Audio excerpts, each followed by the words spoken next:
Dieudonné accusé de dégradation dans un château où il a joué son spectacle non, Camille Cerné. Ce samedi 7 avril, Dieudonné donnait un spectacle à Villeneuve-Loubet, dans les Alpes-Maritimes. Pour l'occasion, la société d'événementiel qui produit l'humoriste controversé avait loué le château de Vaugrenier en omettant de préciser à sa propriétaire, Nadège Lelédan, la nature précise du spectacle en question. Comme elle l'explique à nos confrères de France Bleu Azur, elle avait loué les extérieurs de sa demeure pour une pièce de théâtre classique. Le traiteur n'avait vendu que 6 repas pour les techniciens qui ont installé la scène.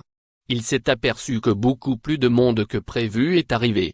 Et c'est seulement à ce moment-là que l'on s'est rendu compte qu'il s'agissait de Dieudonné, précise-t-elle. Mais au-delà de s'être fait berner sur l'identité du locataire de son château, Nadège Lelédan réclame surtout des frais de la part de l'humoriste condamné à multiples reprises pour antisémitisme. En effet, selon elle, la soirée lui aurait rapporté 2 000 € alors qu'elle estime le coût des réparations à 5 000 €. Ils ont laissé des détritus partout, des mégots. Il va y avoir de gros travaux de remise en état qui vont coûter fort cher. Moi je demande qu'ils assument le coût de la remise en état des prairies, des plates-bandes fleuries et de l'arrosage automatique qui a été détérioré et qui venait d'être installé. Si Dieudonné refuse de payer ces réparations, Nadège Lelédan menace de porter plainte.